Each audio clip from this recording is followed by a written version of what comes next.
On a cold January night in 2014, a simple green yak icon lit up the screens of millions of college students, and within 48 hours the campus chatter exploded into a $400 million phenomenon. What began as an anonymous bulletin board for what's happening on your campus right now quickly grew into a cultural lightning rod, a digital ghost town where jokes, confessions, and cruelty coexisted in the same 140-character whispers. By the spring of that year, Yik Yak was the talk of every dorm hallway, its name whispered with the same reverence reserved for varsity legends and campus gossip columns. The app's appeal was deceptively simple. No usernames, no profiles, just location-based posts that vanished after a few minutes. Users could drop a comment about a busted vending machine, a secret party, or a scathing opinion about a professor, and watch the anonymous votes rise or fall in real time. Because the feed was tied to a 5-mile radius, a freshman could feel the pulse of an entire campus without ever revealing their identity. The anonymity was a double-edged sword. It gave voice to the voiceless, but also hid the hand that wielded it. Within weeks, Yik Yak's download count surged past 1 million, and venture capitalists, sensing a gold rush, poured $45 million into the fledgling startup. By the summer of 2015, the company announced a staggering $400 million valuation, and the green yak became a ubiquitous icon on iPhones and Androids across the United States. Behind the meteoric rise, warning signs flickered in the shadows. Campus police departments began receiving reports of harassment, threats, and even calls for self-harm that could be traced back to Yik Yak posts. Universities such as the University of Texas and the University of Washington launched investigations, demanding that the app's creators hand over user data, a demand that clashed with the platform's core promise of anonymity. Meanwhile, the company's internal culture wrestled with a paradox. The very feature that fueled its viral growth was now the source of its biggest liability. Engineers added a moderation button that could delete posts, but the system was too slow to keep up with the torrent of content flooding the servers. The first crack in the yak's armor appeared in early 2016, when high-profile incidents made national headlines. A tragic suicide in Alabama was linked to a hateful Yik Yak thread, prompting a wave of criticism from parents, educators, and lawmakers.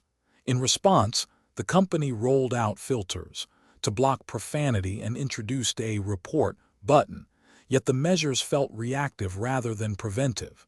The app's user base, already accustomed to the thrill of uttering the unsaid, grew restless. Rumors spread that the platform was being sold, that the founders were cashing out, that the green yak was a fleeting fad destined to fade. By the fall of 2016, Yik Yak's popularity began to wane. Competing apps that offered similar anonymity, such as Whisper and later, the resurgence of Reddit's Ask Me Anything threads, siphoned off users craving more robust community features. The app's growth curve flattened, and its valuation slipped from the lofty $400 million peak to a fraction of that within months. In October, the company announced a partnership with the anti-bullying organization, the Trevor Project, hoping to rebrand the platform as a force for good. The move was praised by some but dismissed by others as too little, too late. The final blow came in early 2017, when the app's creators, Tyler Droll and Brooks Buffington, announced that Yik Yak would be shutting down. The decision was framed as a strategic retreat, a chance to focus on new opportunities. In reality, the closure reflected a perfect storm of dwindling ad revenue, mounting legal pressures, and an eroding reputation. Within weeks, the green yak icon vanished from app stores, and the servers that once hummed with anonymous chatter went silent. Former users took to other platforms, posting nostalgic screenshots and lamenting the loss of a space where the truth could finally be spoken without consequence. The aftermath of Yik Yak's collapse rippled far beyond the campuses that once buzzed with its presence.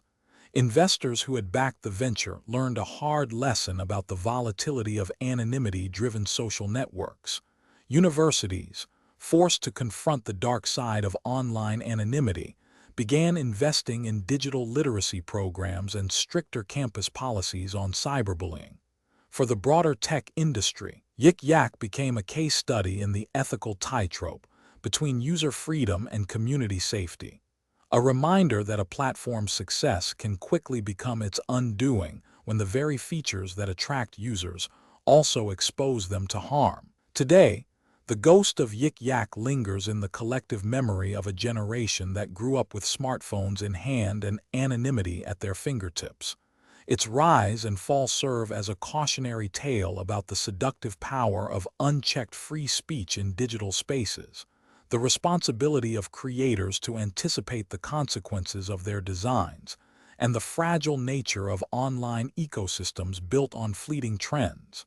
As new apps emerge, promising the next big wave of anonymous connection, the Green Yak story stands as a silent watchdog, reminding us that behind every viral buzz lies a deeper question. At what cost does a platform thrive? Subscribe to The Collapse for more stories like this.